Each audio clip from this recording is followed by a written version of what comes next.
तब वहाँ संस्कृत के प्रकांड विद्वान डॉक्टर हरिराम मिश्रा प्राचार्य थे। बड़े सरल और छात्रों को बड़ा स्नेह करने वाले कॉलेज के हॉस्टल में 4 साल बहुत अच्छे गुजरे।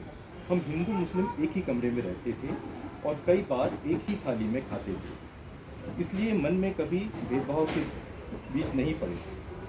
मेरा एक मित्र चरखारी उत्तर प्रदेश का सआदत था, जो घर से संपन्न था।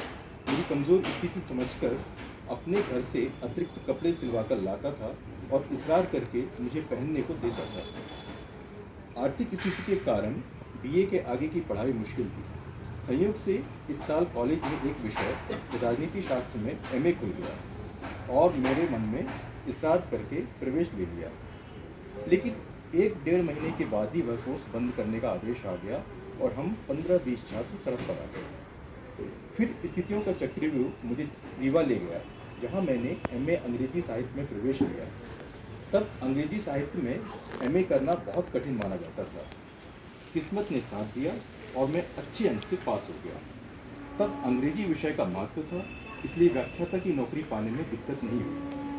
3 साल तक रीवा, नीमच, अमरावती के महाविद्यालयों में अध्यापन के बाद 1961 में जबलपुर के गोविंद राम शेखसरिया महाविद्यालय में नियुक्ति मिली और वहीं से 40 वर्ष के सेवा के बाद 2001 में प्राचार्य पद से सेवानिवृत्ति हुई।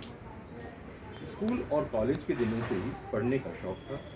हमारे घर में काफ़ी किताबें और पुरानी पत्रिकाएं थीं। चांद और विशाल भारत के अंक थे।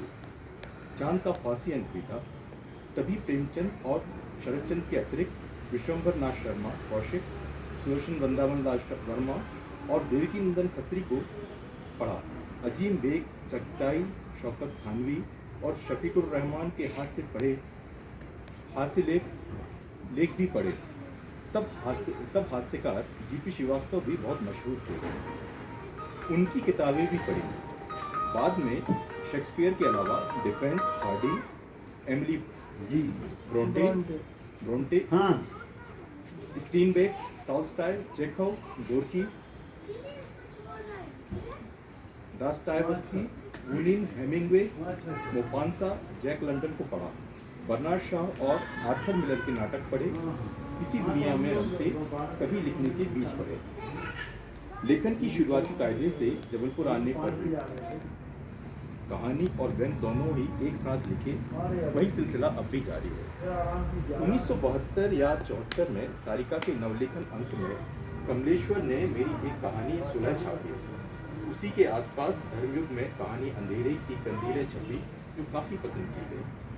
तभी लोकप्रिय साप्ताहिक हिंदुस्तान में व्यंग जगी हुई अंतरात्मा का उपद्रव छपा। यह भी काफ़ी पढ़ा गया। तब लोगों में पढ़ने की प्रवृत्ति थी, जो अब दुर्लभ हो गई है। इस तरह सिलसिला चल पड़ा और फिर ज़्यादातर पत्रिकाओं और अखबारों ने मेरी रचनाएं छापी। व्यावसायिक पत्रिकाओं के अलावा लघु पत्रिकाओं में भी तब पत्रिकाओं की विशाल संख्या थी और सभी में साहित्य को सम्मानपूर्ण जगह मिलती थी। योजना जैसी पत्रिका तक कहानी छपती थी। अखबार भी बहुत थे और सभी साहित्य को जगह देते थे। अब संडे मिल जैसे अखबार विदा हो चुके हैं। उस वक्त पत्र पत्रिकाएं इतनी थी कि रचना कहीं न कहीं जगह पा ही जाती थी। अब अखबारों ने साहित्य की रचनाओं के लिए दरवाजे बंद कर दिए। जो छपते हैं उनके